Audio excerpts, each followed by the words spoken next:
A continuación, la corrupción.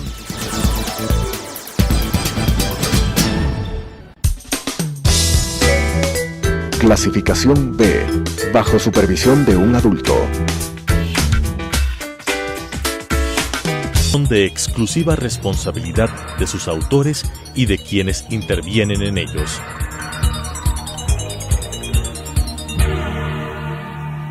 Telesucesos, Canal 29, UHF presenta La Corrupción.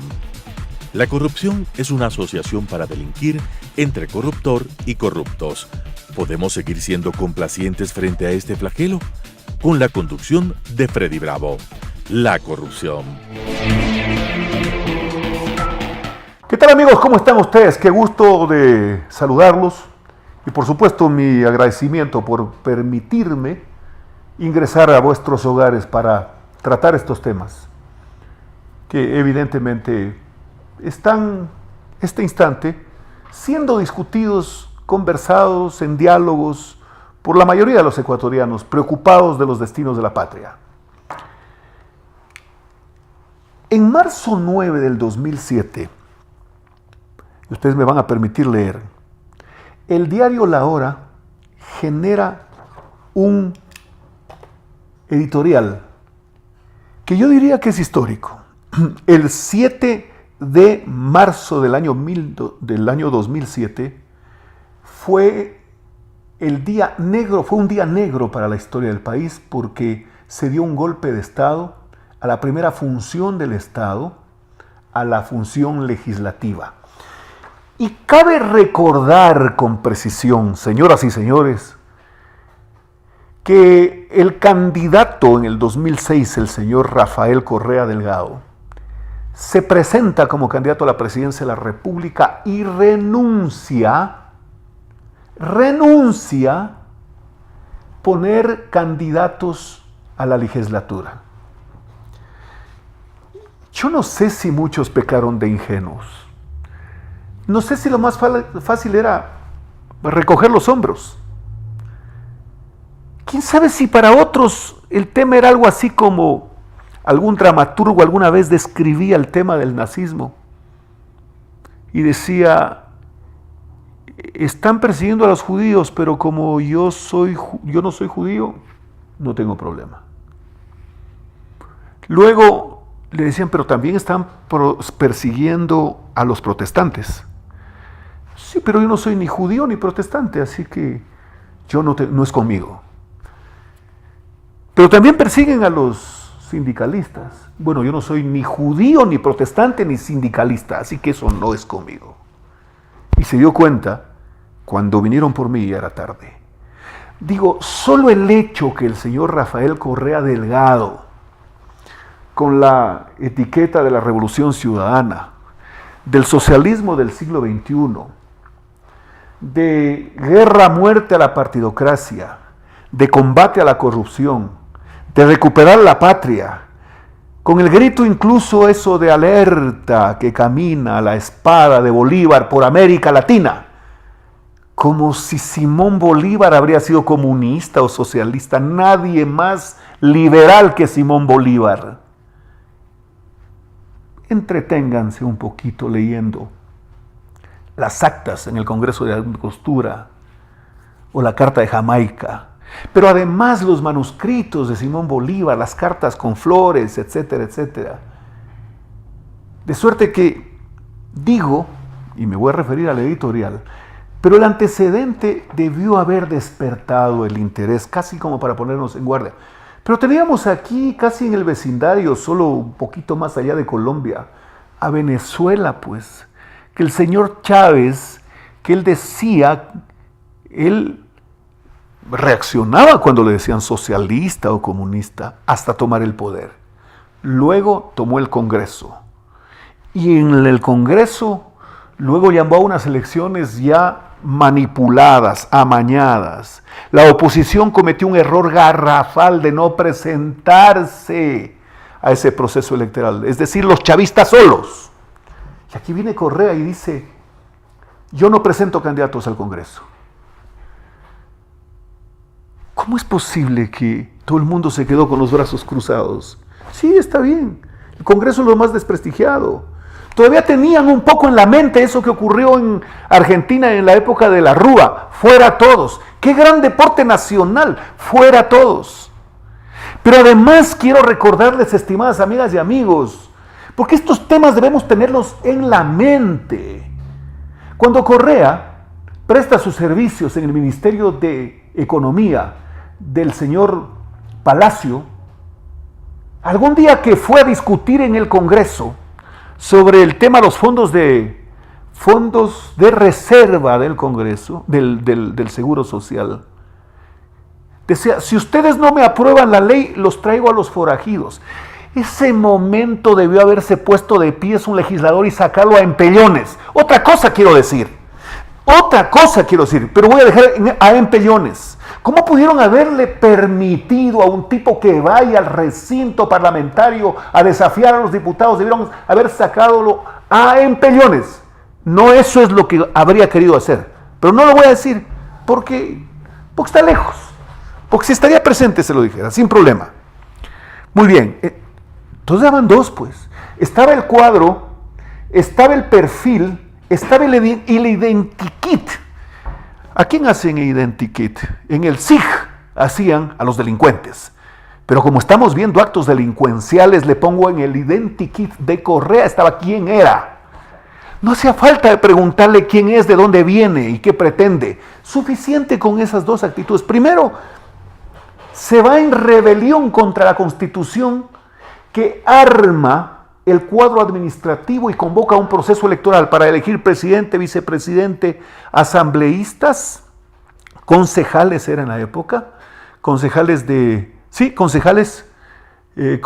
minoría, no asambleístas, perdón, diputados provinciales, diputados al Parlamento Andino o representantes al Parlamento Andino, consejeros provinciales. Y de pronto el señor dice, no, a ver, yo voy a ser presidente de la República, pero yo no quiero diputados. Nunca dijo yo no quiero diputados. Comenzó a armar la idea de la Asamblea Constituyente. ¿Cómo es posible? Hagámonos un mea culpa, Asamblea Constituyente. Es decir, que la historia del país antes del 2006 era una inexistencia para Correa, falso y de falsedad absoluta. El país en los últimos 60 años ha progresado de una forma realmente sostenida, adecuada. Habríamos todos querido que el país progrese mucho más, pero varias circunstancias. Primero, un largo tiempo de precios del petróleo bajos. Recién tenemos petróleos de los 70, si no me equivoco, ¿no? Bajaron las exportaciones del banano, del cacao, dejamos de ser los primeros en el mundo. Vino el tema de la marcha blanca al camarón, los temas de los fenómenos naturales que han habido en el Ecuador, como el fenómeno del Niño, por ejemplo, en la época del presidente Hurtado, en la época del presidente Alarcón, etcétera, etcétera, etcétera. Pero llega Correa, el establishment lo pone de presidente, y de pronto, el día 26 de noviembre del año 2006, si no me equivoco, 26 o 27, que fue la segunda vuelta, aquí en la Chiris dijo, el Congreso se va y voy a convocar a una asamblea constituyente, previo a una consulta popular. Y claro, pues, pocos fuimos los que reaccionamos. Y los que reaccionamos nos sacaron del Congreso. 2 días después, el 7 es el día por el que tienen que responder. Porque como ahora ellos también son adoradores de la Comisión Interamericana de Derechos Humanos, entonces no se quejen cuando analicen el tema de la destitución de los diputados. No se quejen, se quedarán sin discurso, porque además les pido a los compañeros diputados destituidos que nos guardemos no una carta, sino una acción de dignidad, de instrumentar en forma corporativa una repetición de todo lo que le ha costado al país, no por ese caso, de lo que le costó al país por varias cosas, como por ejemplo el tema de la Oxy. ¿Recuerdan ustedes en la campaña del 2006 a Correa? Fuera la Oxy, gracias Correa. Los grafitis que hacían los que hoy incluso lo detestan, los que le sirvieron en ese momento. Pero el diario La Hora, pensando, dice, solamente en los intereses partidistas, con su venia leo. O de grupo hemos llegado a una desinstitucionalización. Esta palabra es mágica, clave. El atentar contra las instituciones es desinstitucionalizar el país. Repito, hemos llegado a una desinstitucionalización y a una pugna en la cual ya no hay mediadores posibles. Los actores de la vieja guardia, las cámaras, la Corte Suprema y hasta la propia Iglesia. A propósito de la Corte Suprema, quiero referirme a un tema. La ley de elecciones en el año 2007 establecía en el artículo 141, si no estoy en error, o 145, que los legisladores, en caso de cometer alguna infracción, tienen su juez natural, el presidente de la Corte Suprema de Justicia. En esa época el señor Velasco Dávila. Y cuando nos destituyeron la diputada Lucía Burneo, patrocinada por el doctor Mauricio Gándara Gallegos, fueron a la Corte Suprema a pedir que reclame la competencia, se quedó callado. De eso también tiene que responder, pues. Por supuesto que es uno de los que tiene que responder. Continúo. La Corte Suprema y hasta la propia Iglesia son irrelevantes en el actual contexto político. El desquite, el incremento de la venganza y los resentimientos entre los sectores son definitivamente los causantes de la crisis en la que sus propios actores ya están temerosos. Esta política que sale definitivamente desde la presidencia de la República y pretende gobernar con tumultos, piedras y palos es vergonzosa para el primer mandatario que se ufana de ser un hombre civilizado y respetuoso de la opinión de los demás. La fuerza pública será desde hoy la responsable de las bandas armadas que los actores políticos no gubernamentales tendrán necesariamente que conformar frente a la complicidad dolosa de la Policía Nacional, porque ya no es un simple descuido, sino una política del actual gobierno. Qué claro. Mire esa visión.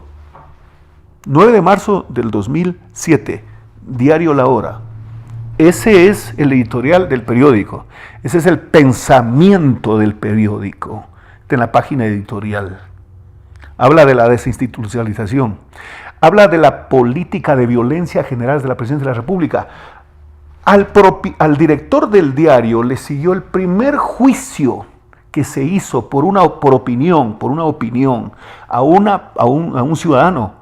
Fue a Francisco Vivanco Riofrío. Recuérdenlo, recordémoslo, recordemos el hecho, recordemos el punto de partida para ir a Montecristi. Esa es la realidad. Pero claro, el artículo 1 del decreto número 2 que convoca Asamblea Constituyente, que convoca consulta popular del señor Correa, dice textual, al decreto que dictó Chávez para convocar a la Asamblea Constituyente. Exacto, copy-paste. Pero no solo eso, pues, el momento del juramento, de acuerdo a la Constitución, que tenía que hacer Correa el 15 de enero del año 2007, se negó. Cuando ese mamotreto llamado Ceballos, que ejerció la presidencia del Congreso, que desgraciadamente ahí se llegó a gestar el golpe de Estado por la complicidad de este individuo indigno, cuando le pide prestar juramento como lo manda la Constitución, se negó, no juró. Pues ahí solo hasta un remedo de Michelet lo habría hecho jurar a la fuerza. ¿Quién es Michelet? El presidente del Congreso de Honduras que no permitió que Zelaya haga lo mismo que Correa, porque Correa viajó a Honduras a evangelizar a Zelaya para que haga lo mismo que en el Ecuador. Y ocurre que Michelet le dijo nones, y los militares lo fueron a dejar en Costa Rica. Y después Correa con Chávez sobrevolaban Honduras y llevaban pintas de sangre en el avión presidencial payaso de Correa. Llevaban pintas de sangre y un rato dijo, será un honor, un lindo sitio para morir Honduras. Vaya, por Dios, no sé qué término usar, porque no es que me da miedo exagerar el término, no, quedarme muy corto. De eso tengo temor. No he de decirle lo que quisiera decirle. Pero este editorial debe ponernos en el tiempo para en esta purga, tener presente cómo se armaron para delinquir. Hace pocos días, estimadas amigas y amigos, o en los últimos tiempos, se ha visto una relación entre tío y sobrino. Me refiero al señor Glass y a su tío Rivera, quien, a decir de funcionarios, de evidencias fotográficas, videos, etcétera, declaraciones, viajó a la China, dicen, delegado por su tío. Hoy, claro, dicen que Rivera fue con su plata, por su propia cuenta, a hacer sus propios negocios, como que si este tipo fuese un personaje, un empresario de primer orden. Sería bueno preguntar quién era el traductor primero. Y a lo mejor al traductor hay que traerlo para que nos cuente cómo era el tema. ¿Qué hacía? ¿Tendrían los chinos algún interés en invertir plata en TV satelital del señor Rivera? No, pues. Él era el representante del señor Glass. Porque hasta lo hemos visto, pues, a los delatores brasileros entrar en un hotel y hablar del cumplimiento de qué, de las cuotas, de las coimas y qué sé yo.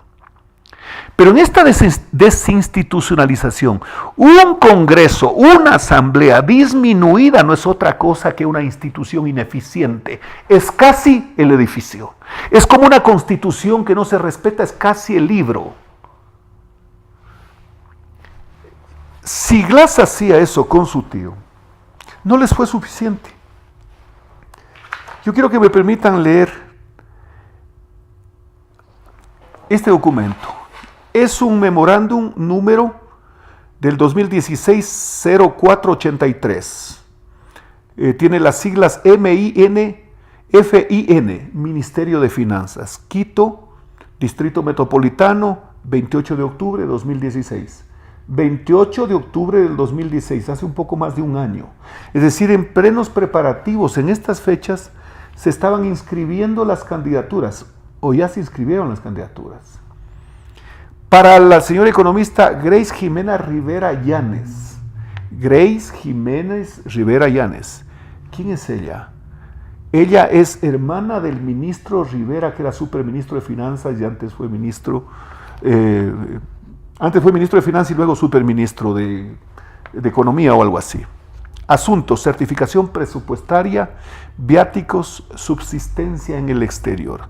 Certificación presupuestaria número 483, SIGEF, Subsecretaría de Presupuestos, seguramente, 2016.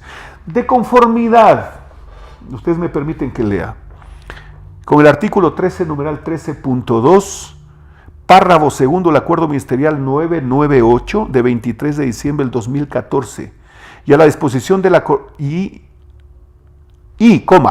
a la disposición de la Coordinadora General Administrativa Financiera del memorándum número 0564 de septiembre del 2016, de 28 de octubre del 2016, con el cual solicita realizar la liquidación de viáticos al exterior, pago anticipo, a favor del economista Grace Rivera Llanes, gerente institucional 3, quien viajará a la ciudad de Beijing el 29 de octubre, del 29 de octubre al 5 de noviembre del 2016, a fin de continuar con los procesos de negociación para la obtención de financiamiento para los programas y proyectos de inversión que ejecuta el Banco de Desarrollo del Ecuador.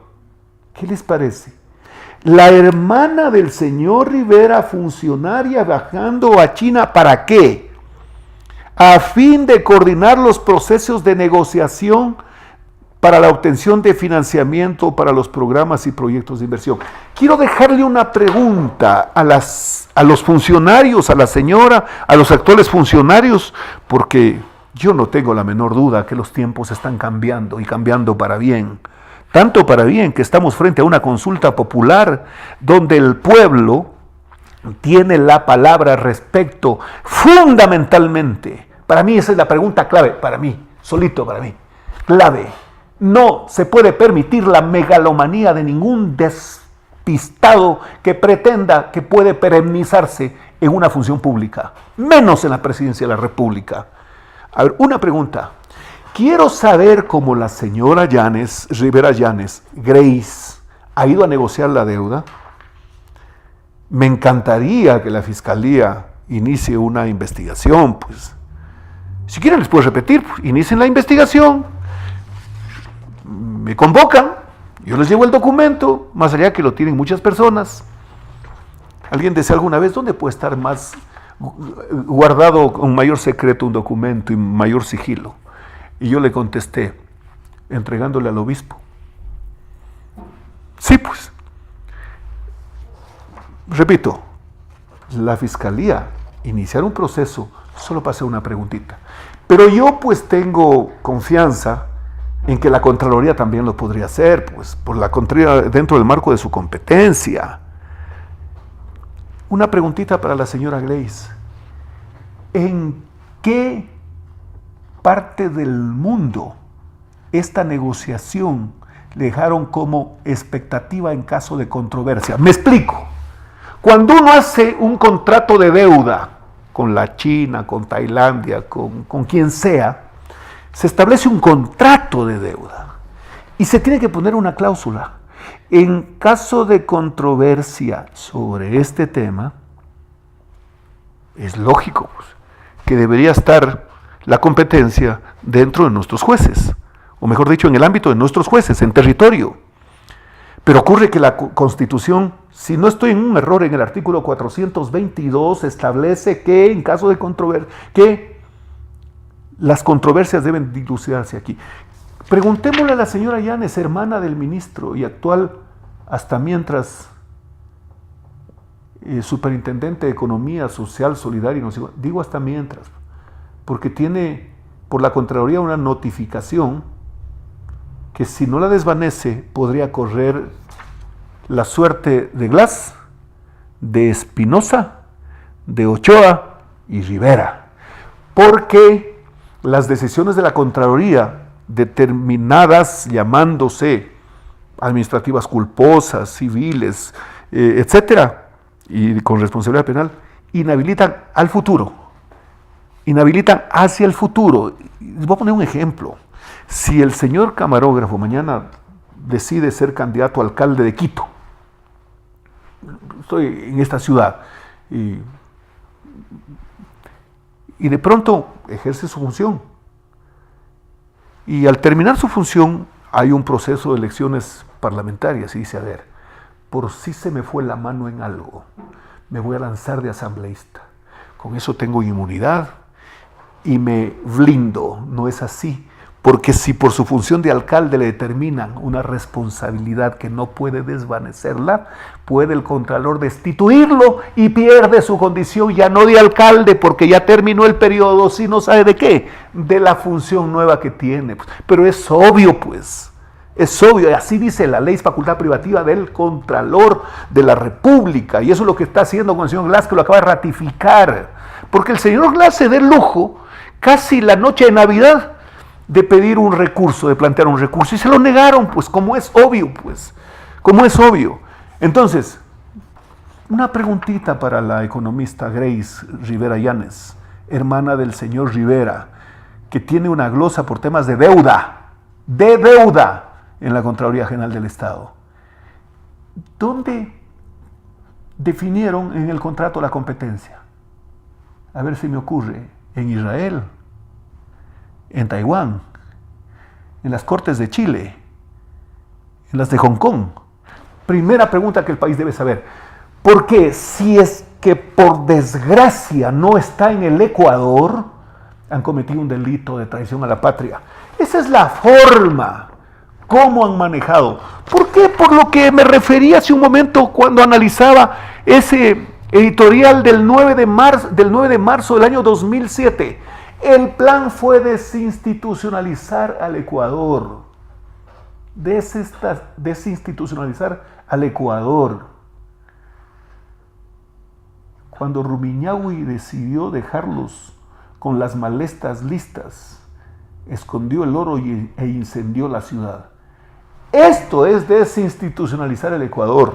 Esto es incendiar las instituciones a palos, a piedras y con el tumulto.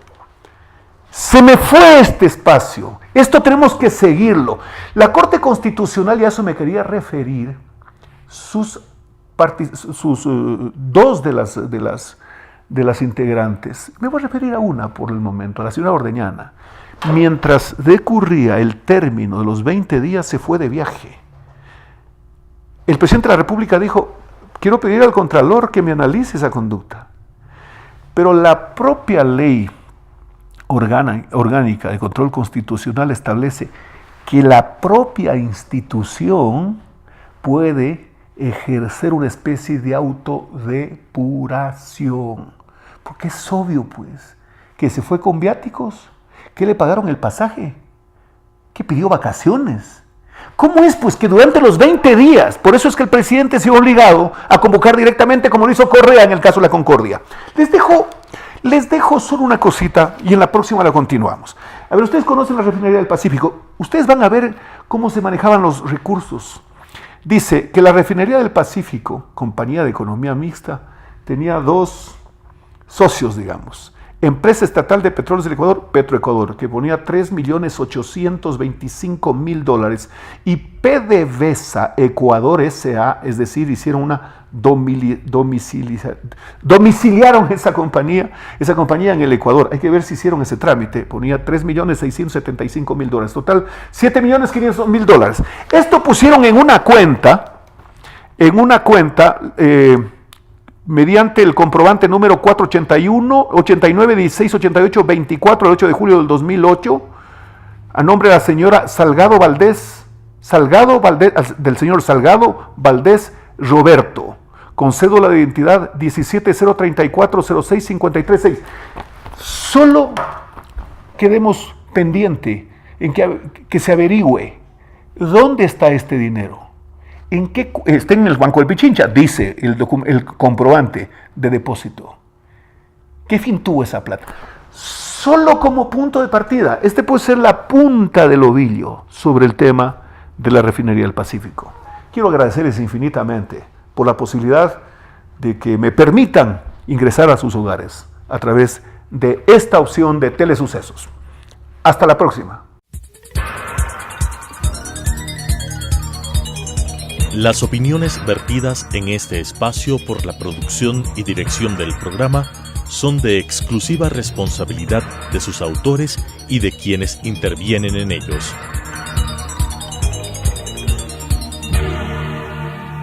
Telesucesos Canal 29 UHF presentó La Corrupción.